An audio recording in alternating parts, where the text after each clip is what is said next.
Okay, we're now going to move into the question section of the evening. These are questions posed and answered by the respective teams. Each team will get to ask 3 questions. You're limited to 5 minutes for your answers. And we'll start the clock after the question has been asked. And we'll start with a question from Equality Utah.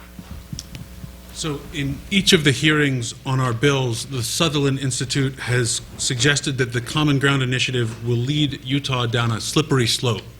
Specifically, that our bills will lead Utah courts to recognize gay marriage. So I'd like to start with a simple question. How?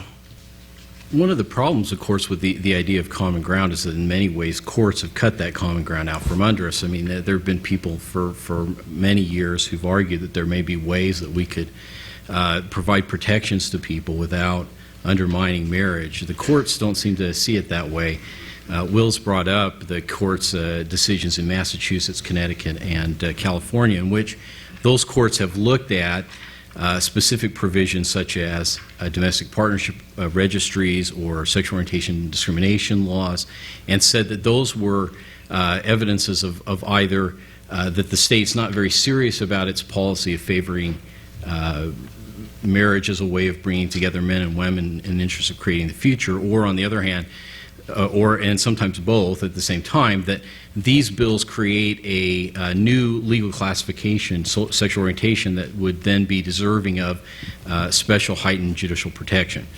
And while it's the case that Utah state courts would be bound by the state's marriage amendment from overturning those as a result of or in other words, because they would be constrained from doing that by a state law, there's no such guarantee that a federal court couldn't do the same. And so, for instance, when Amendment 3 was first being debated, there was some concern that the state might be subjected to a lawsuit similar to one that had happened in Nebraska when that state passed a marriage amendment.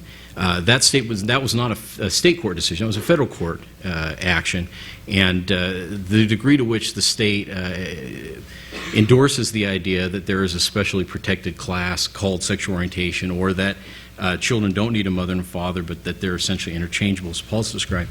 It's setting up a court to make the decision at some point that a federal court that Utah's marriage amendment is unconstitutional as conflicting with the U.S. Constitution rather than the state Constitution. So the state marriage amendment, as helpful as that is for state courts, doesn't provide any protection for federal court.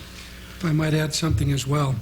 As I understand it, the Common Ground Initiative came from an early press conference on the heels of the people of California passing their Proposition 8. There was a press conference held by Equality Utah where they objected to the influence of the Church of Jesus Christ of Latter-day Saints and religious supporters in the outcome in that case. They came back and said, we therefore now want to call upon religious supporters to adopt the following measures. However, please keep in mind that Proposition 8 became necessary because the California Supreme Court did what no other court has done.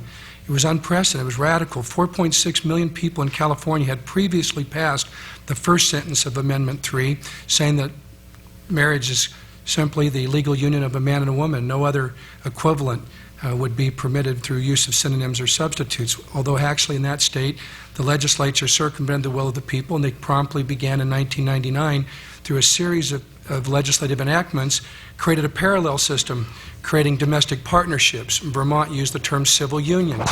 When Governor Huntsman recently said he supports civil unions after specifically stating as a candidate in 2004 that he did not, that's something that we can talk about later this evening.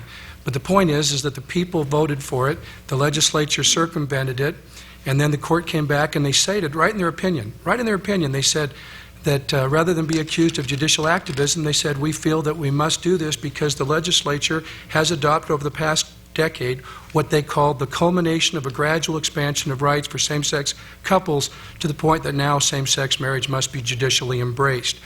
And they listed the measures: statewide domestic partner registry, wrongful death, the bill that Senator McCoy has presented in the initiative has been defeated, the housing, the employment, every one of those. This is not a theoretical slippery slope. This is a well-documented slope. Now we're being told that because Amendment 3 is in place, that it's okay after the fact to try to insert all these measures in Utah, contradict Amendment 3, undermine Amendment 3, create confusion with Amendment 3. Well, we have stressed when Amendment 3 was passed that it didn't take away any existing rights. You can't find a single instance where Amendment 3 has somehow tried to diminish what existed. It held the line. It held the line. And it answers in just 33 words in 2 simple sentences, it answers 2 very basic but important questions. Question number 1, does Utah support traditional marriage and family as the fundamental unit of society?